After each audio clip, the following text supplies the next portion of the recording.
네, 오늘 제목은 성령이 충만하여, 그리고 성령 충만했을 때 너희는 살인자요. 또 반대로 이 죄를 그들에게 돌리지 마옵소서. 네, 성령 충만했는데 반대되는 말을 했거든요.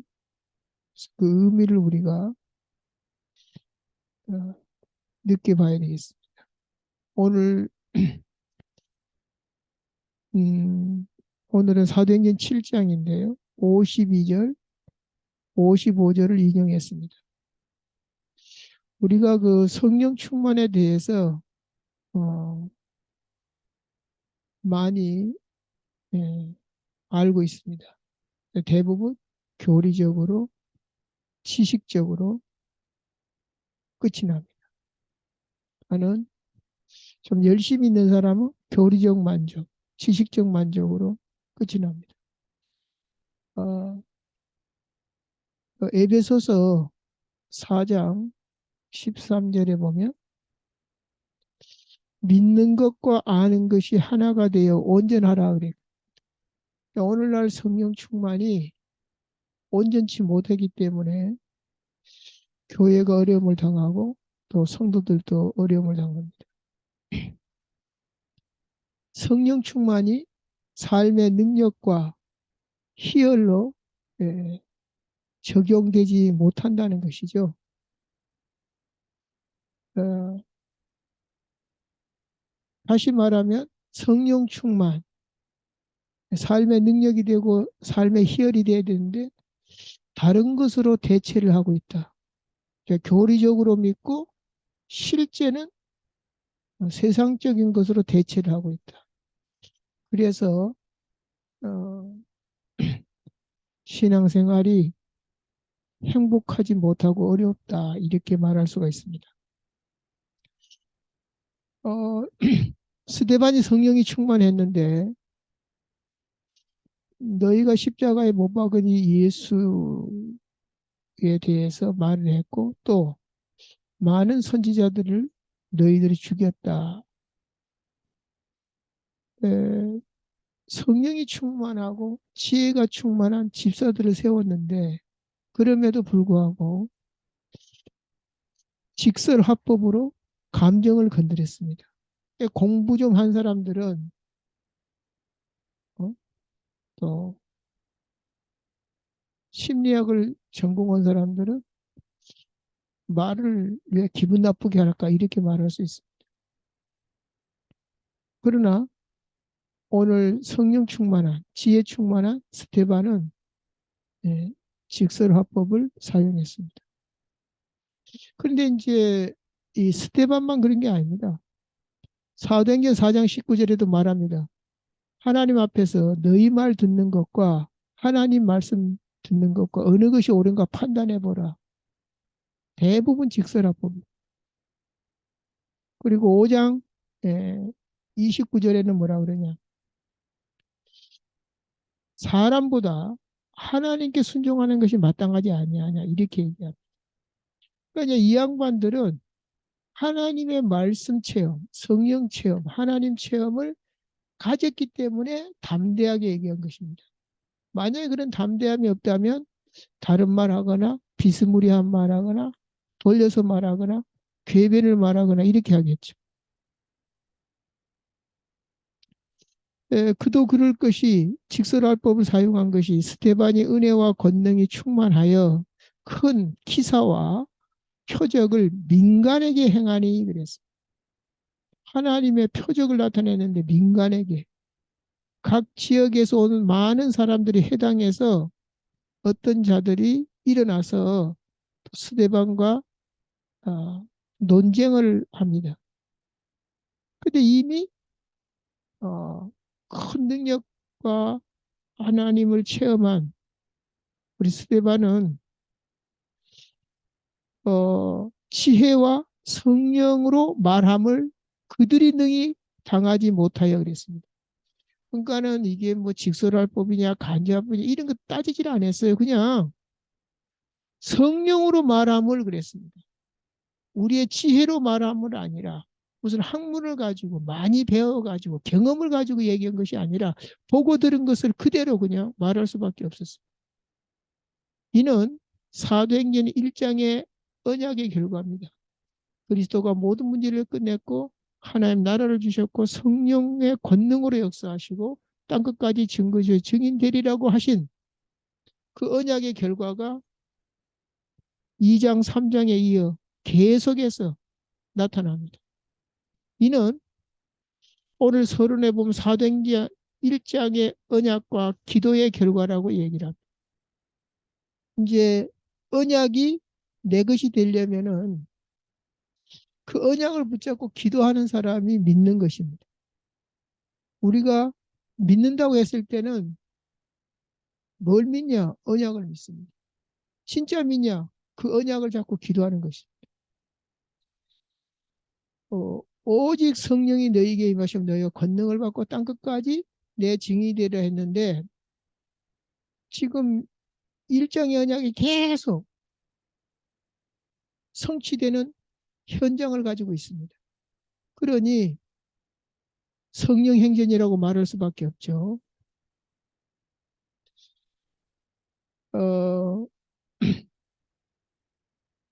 5장 14절에는 믿고 죽게로 나오는 자가 더 많으니 남녀의 큰 무리더라.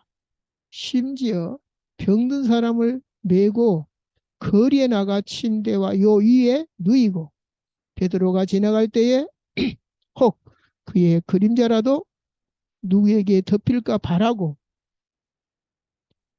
예루살렘 부근 수많은 사람들도 모여 병든 사람과 더러운 귀신에게 괴로움 받는 사람을 데리고 와서 다 나음을 얻으니라. 지금하고 그때하고 너무 다릅니다. 어떻게 다릅니까? 그때는 의술도 좋지가 않아요. 그리고 의술이 뛰어난데도 돈도 없어요.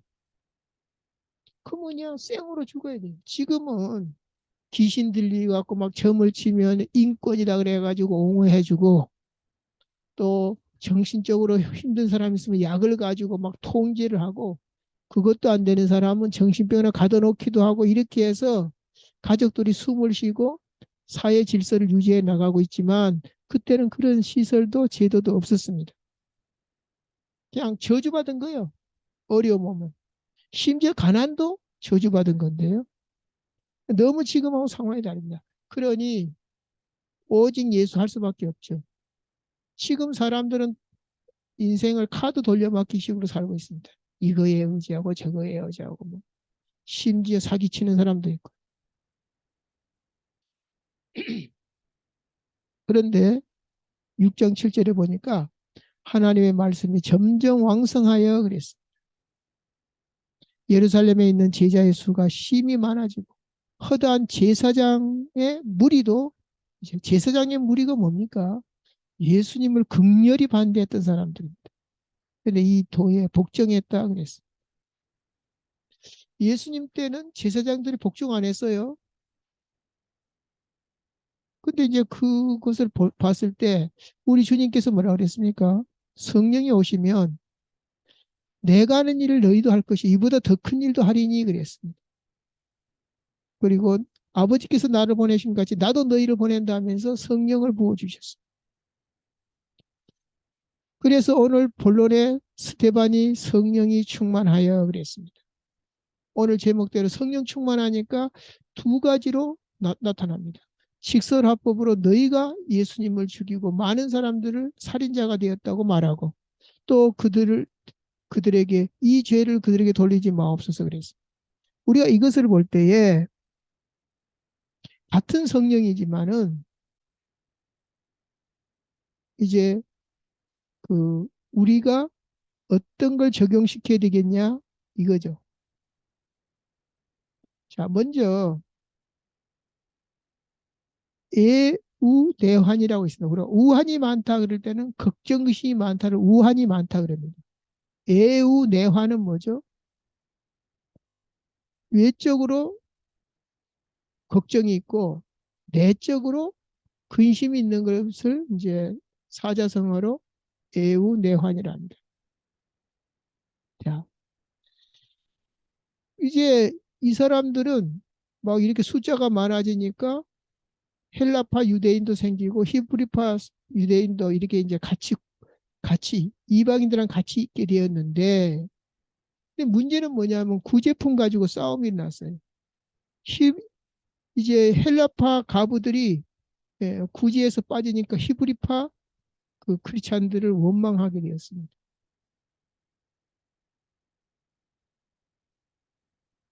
또 어떤 어려움이 있었냐면 6장 13절에는 거짓 증인들을 세우니 이르되 이 사람이 이 거룩한 곳과 성전을 얘기하죠. 율법을 거스려 말하기를 마지 아니하는도다. 자, 그러니까 결국 뭐죠? 성령 충만했다고 어려움이 없는 게 아니라는 거예요. 마치 하나님이 친히 이스라엘 백성을 끌고 나오는데 10가지 재앙이 있었습니다. 그리고 마지막 관문인 홍해가 있었습니다.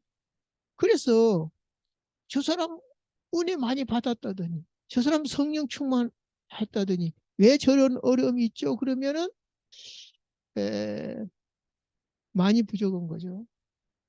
어려움이 없는 게 아니라 어려움과 상관없이 어려움을 이겨나가는 것이 성령 충만입니다. 그런 것들을 모르다 보니까 하나님이 있다면 이렇게 얘기합니다. 하나님이 있다면 왜 창세기 1장 2절에 흑암 혼돈 공허가 왜 창조할 때 있었냐 이 말이죠. 선악과가 왜 있었냐 이 말이죠. 거기서 건져낸 것이 구원이거든요. 자, 그러니까 우리가 성령 충만하면 아무런 문제가 없고 만사 형통이가 아니라, 만사 형통이라는 말은 문제가 있기 때문에 있는 단어입니다.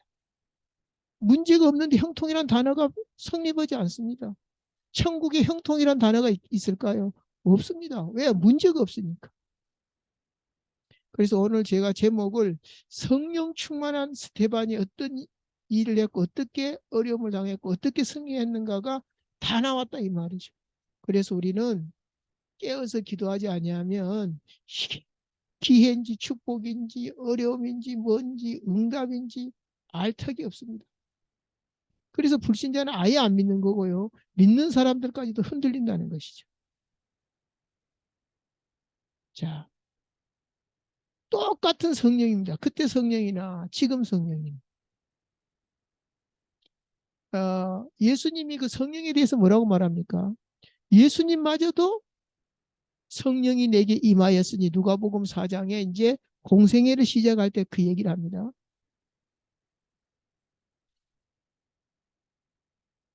그러면서 이 성령의 권능을 받고 눈먼 자에게 보게 하고 포로된 자에게 자유를 주며 또 은혜의 해를 전파하래요. 은혜의 해가 뭐죠? 희년입니다. 뭐, 노예에서 해방되고 또 전답 같은 거 다 빼앗겼던 거 다시 모든 걸 회복하는 것입니다. 그 희년이거든요. 근데 그걸로 끝나지 않고 이 예언의 말씀이 오늘 너희 귀에 응하였다 이렇게 얘기했습니다. 임했다 이거죠. 그렇다면 우리가 이제 이 성령의 권능을 누려야 되는데 과연 그러한가? 죽겠다고 하면서도 대책을 찾으면서도 하나님의 대책을 찾냐 이거예요. 인간적인 노력을 하는 거예요. 구원의 길을 보면요. 막 그 불신자 여섯 가지 상태 여기서 빠져나오려고 종교적인 노력 또 그 지식적인 노력 그것도 안 돼 보니까 막 선행적인 인간적인 방법을 씁니다. 하나님의 방법은 아예 생각을 안 해요. 그러면 과연 우리는 어떤가? 잘 생각해 봐야 될 것입니다. 나는 과연 하나님의 방법으로 하는가? 오직 성령이 내게 임하시면 너희 권능을 받고 땅 끝까지 증거 주시겠다 그랬죠. 자, 어, 제목에서도 말했습니다만은 이제 이 먼저 무엇부터 얘기합니까? 쭉 얘기를 구약 얘기 아브라함 때부터 얘기를 쭉 합니다. 그리고 다윗을 통해서 어, 솔로몬이 이제 제일 먼저 성전을 짓죠. 주께서 이르시되 어, 하늘은 나의 보좌요 땅은 나의 발등상이니 너희가 나를 위하여 무슨 집을 짓겠느냐. 성전을 가지고 얘기합니다. 나의 안식할 처소가 어디 있느냐. 이 모든 것이 다 내 손으로 지은 것이 아니냐 함과 같은 일을 하고 목이 곱고 마음과 귀에 할례를 받지 못한 사람들아 이제 완전히 이거 막 내리까는 거죠. 너희도 너희 조상과 같이 항상 성령을 거스린도다. 너희 조상들이 선지자들 중에 누구를 박해하지 아니하였느냐. 의인이 오시라고 예고한 자들을 그들이 죽였고 이제 너희는 그 의인을 잡아준 자요 살인자가 되나니 너희는 천사가 전하여 준 율법을 받고도 하나님 말씀을 천사가 전해줬는데도 지키지 아니하였도다. 그들이 이 말을 듣고 마음에 찔려 그를 향하여 이를 갈거늘. 성령의 음성으로 듣고 이 칼이 수술하는 칼이 있고 사람을 죽이는 칼이 있는데 이를 갈았다 그랬습니다. 결국 스데반이 어려움을 당하게 되는데 성령 충만하면 아무 일이 없는 것이 아니라 하나님의 능력이 나타나. 그런데 우리는 육신적으로 생각하고 육신적으로 대처하고 세상의 지혜를 가지고 하려고 합니다. 물론 그 지혜가 필요 없는 것은 아니지만 진짜 문제에서는 전혀 능력이 없습니다. 오늘 결론에 공예 사람들이 다 스데반을 주목하여 보니 그 얼굴이 천사의 얼굴과 같더라. 자, 그래서 이제 결론이 뭐냐? 문제 사건이 없다가 아니라 문제 사건이 없다면 천국이겠죠. 문제 사건이 기회가 된다. 누구에게? 능력자에게.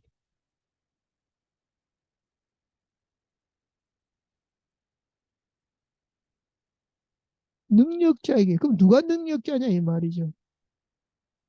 사도행전 6장 3절에 형제들아 너희 가운데서 성령과 지혜가 충만하 칭찬받는 사람 7을 택하라.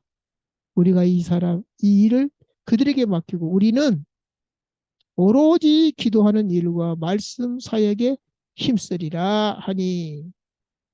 그러니까 아까 헬라파 히브리파 막 그 구제의 일에 어려움이 왔을 때 집사들에게 맡기고 사도들은 이제 기도와 말씀 전한 일에 오직 힘쓰겠다. 갱신의 기회가 되었죠. 온 무리가 이 말을 듣고 기뻐하여 믿음과 성령이 충만한 사람 스데반과 또 다른 사람들도 택하여 사도들이 있는 사도들 앞에 세우고 기도하고 그들에게 안수했습니다. 자, 이제 이 안수 아니라 이게 안수했단 말은 성령으로 기름 부었다는 거죠. 하나님의 말씀이 점점 왕성하여 예루살렘에 있는 제자의 수가 더 힘이 많아지고 허다한 제사장이 무리도 이 도에 복종하니라. 그러니까 문제 사건을 통해서 오히려 더 큰 능력이 나타났습니다. 오늘 안수했다 그랬죠. 기름 부은 직분자들의 능력입니다. 스데반이 은혜와 권능이 충만하여 큰 기사와 표적을 민간에게 행하니 그랬어요. 이제 우리가 다윗도 기름 부음을 받았을 때 하나님의 신에 감동됐다 그랬죠. 그러니까는 이제 카이로스죠. 하나님의 절대 시간표가 된 거죠. 자, 기름 부음 바지들의 지상 최고 최대의 메시지라고 한 이유가 뭐냐? 스테반이 지상 최고 최대의 메시지를 했습니다. 사도들보다 더 길게 했고 사도들보다 더 자세히 했습니다. 성령을 받으면 사도다, 집사다, 레벨의 차이가 있는 게 아니다. 그 교회 질서를 유지하기 위해서 있는 것이지 장로님도 집사님도 목사보다 더 지혜와 권능이 충만할 수 있습니다. 어, 7장 44절에 이렇게 말합니다. 광야에서 우리 조상들에게 증거의 장막이 있었으니 이건 뭐죠? 출애굽할 때 성막을 지었죠. 그 얘기입니다. 이것은 모세에게 말씀하신 이가 명하사 그가 본 그 식양대로 양식대로 만들게 하신 것이다.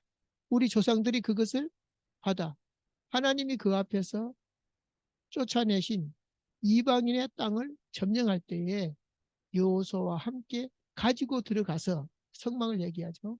다윗 때까지 이르니 다윗이 하나님 앞에서 은혜를 받아 야곱의 집을 위하여 하나님의 처소를 준비하여 달라고 하더니 솔로몬이 그를 위하여 집을 지었느니라. 성경 얘기죠.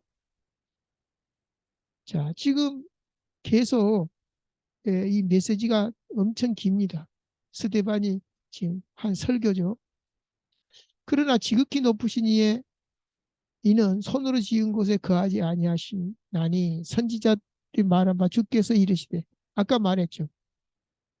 주께서 이르시되 하늘은 나의 보좌요 땅은 나의 발등상이니 그래서 너희가 나를 위하여 무슨 집을 짓겠느냐 나의 안식할 처소가 어디냐 이 모든 것이 다 내 손으로 지은 것이 아니냐 함과 같으니라 목이 곱고 쭉 얘기했죠. 55절에 스데반이 성령 충만하여 하늘을 우러러 주목하여 하나님의 영광과 예수께서 하나님 우편에 서신 것을 보고 말하여 이르되 보라 하늘이 열리고 인자가 하나님 우편에 서신 것을 본다 보노라 한데 그들이 큰 소리를 지르며 귀를 막고 일제히 그에게 달려들어 성 밖으로 내치고 돌로 칠세 증인들이 옷을 벗어 사울이라는 청년 발 앞에 두니라.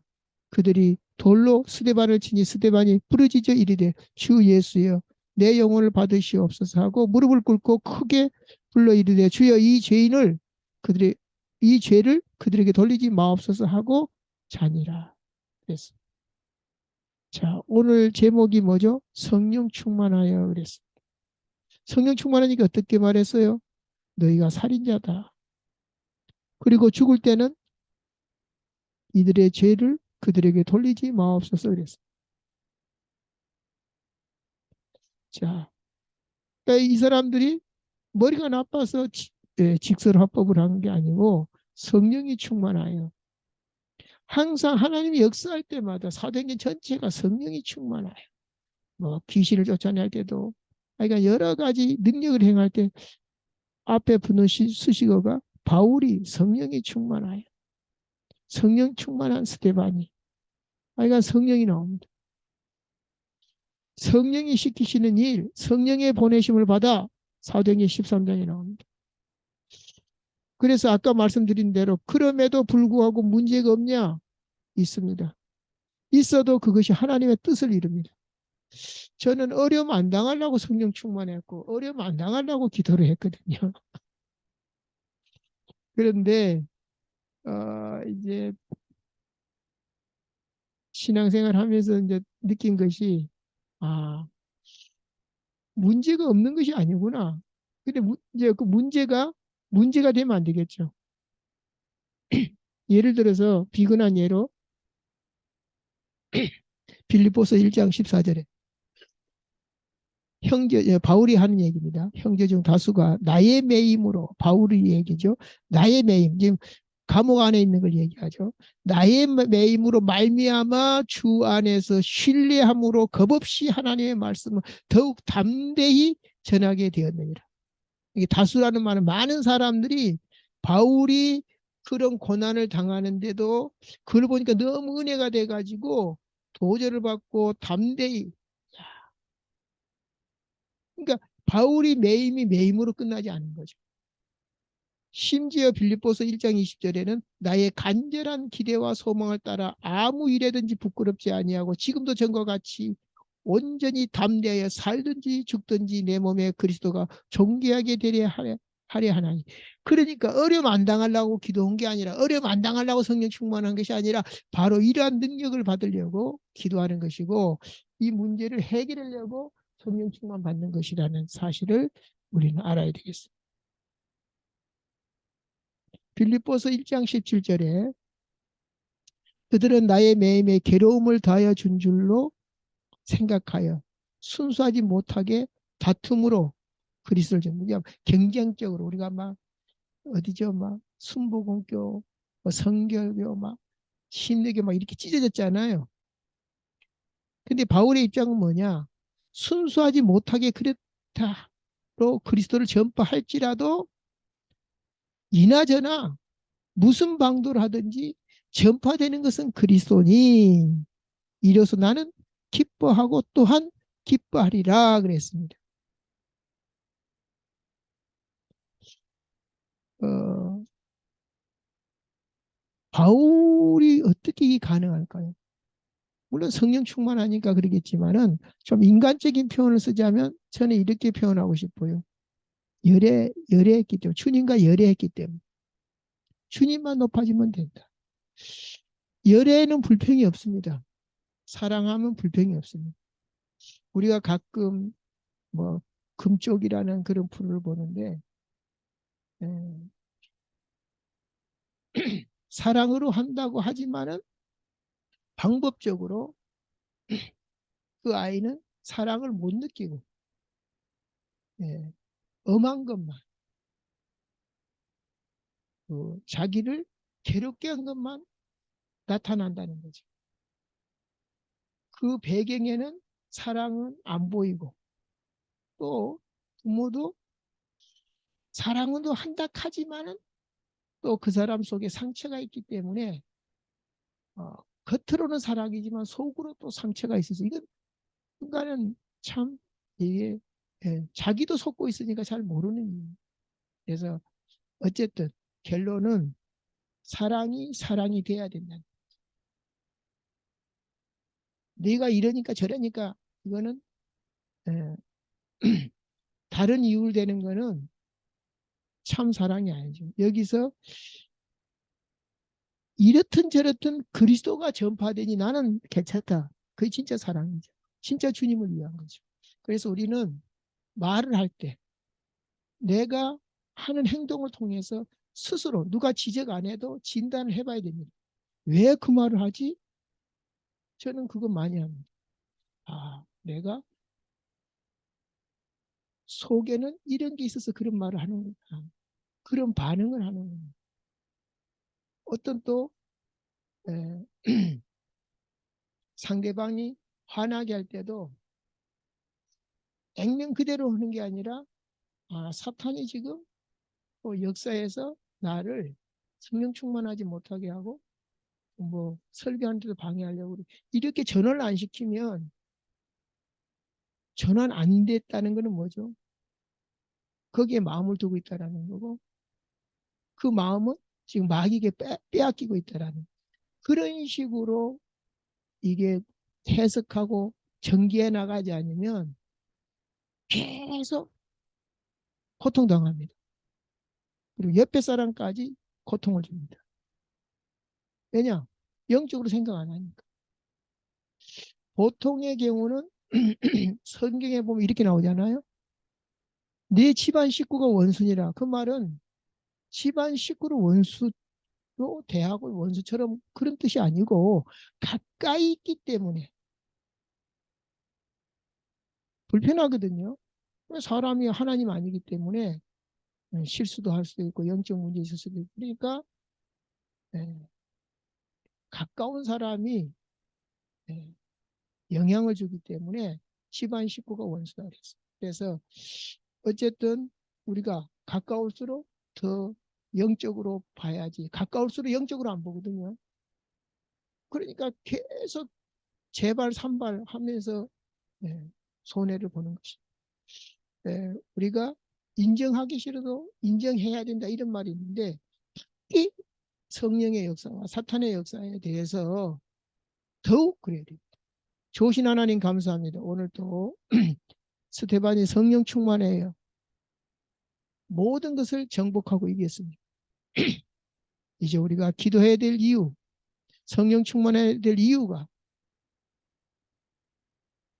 어떤 상황에서도 이길 수 있는 오히려 오늘 본문에도 기회가 되는 그리고 하나님 나라가 임하고 하나님이 주신 즐거움이 세상에서는 맛볼 수 없는 그런 은혜를 사모하며 그 하나님의 나라로 승리하는 그러한 성령 충만을 받는 기도가 되고 신앙생활이 되게 하여 주옵소서.